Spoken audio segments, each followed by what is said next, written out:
Pemerintah telah memperpanjang pemberlakuan pembatasan kegiatan masyarakat atau PPKM di Pulau Jawa dan Bali hingga 8 Februari mendatang. Tingginya lonjakan kasus COVID-19 mendasari kebijakan perpanjangan PPKM. Lonjakan corona seakan tidak bisa dihindari. Di ibu kota, Wakil Gubernur DKI Jakarta mengatakan, sebagian besar pasien COVID-19 yang dirawat di Rumah Sakit DKI merupakan warga luar daerah. Untuk itu, Wagub DKI Jakarta meminta kerjasama dari pemimpin daerah lainnya dan khususnya pemerintah pusat untuk bersama-sama mengantisipasi jumlah lonjakan pasien COVID-19 yang semakin mengkhawatirkan. Rumah sakit Jakarta itu penuh, salah satunya disebabkan karena memang 27-30% itu diisi oleh warga non-Jakarta. Karena dalam melayani, kami tidak pernah membedakan apa warga Jakarta maupun non-Jakarta. Semua adalah saudara kita, keluarga besar kita, bangsa Indonesia. Yang kedua, di Bogor, Jawa Barat, lonjakan penambahan kasus positif COVID-19 membuat kebutuhan tempat tidur bagi pasien COVID-19 terus menipis. Untuk memenuhi kebutuhan tempat tidur pasien COVID-19, pemerintah Kota Bogor telah membuka rumah sakit lapangan dengan kapasitas 64 tempat tidur, yaitu di Wisma Atlet kawasan GOR Pajajaran Kota Bogor.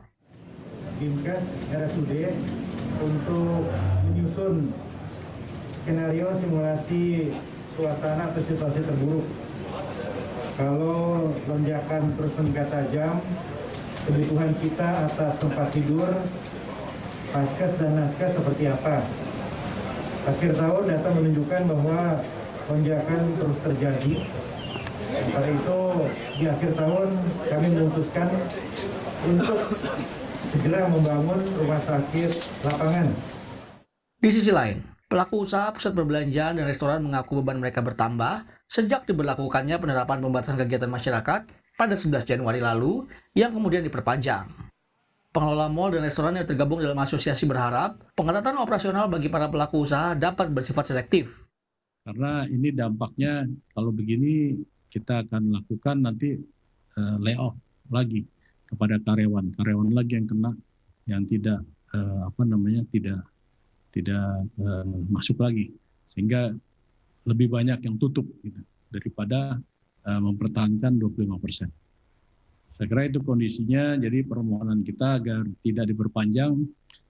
Jika ada evaluasi, kembali sebaiknya jam bukanya diperlonggar menjadi jam 9, khusus yang sudah menerapkan protokol kesehatan.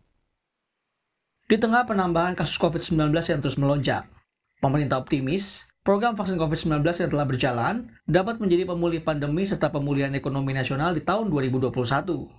Hal ini diungkapkan Menko Bidang Perekonomian Airlangga Hartarto dalam Kompas 1 CEO Forum After Lunch Discussion secara virtual. Vaksin itu salah satu game changer karena vaksin itu diberikan untuk meningkatkan herd immunity yang 70%. Memang Indonesia ini berbeda karena Indonesia negara kepulauan, tentu berbeda dengan daratan, dan pemerintah memperkirakan untuk vaksinasi seluruhnya atau 70%, yang belum adalah mereka yang di bawah 18 tahun karena memang clinical trial-nya belum selesai. Tetapi begitu ada, tentu pemerintah akan mempertimbangkan. Vaksinasi dilakukan untuk menciptakan kekebalan komunal. Meski demikian, vaksin tetap harus diikuti dengan peningkatan testing, tracking, dan treatment atau 3T.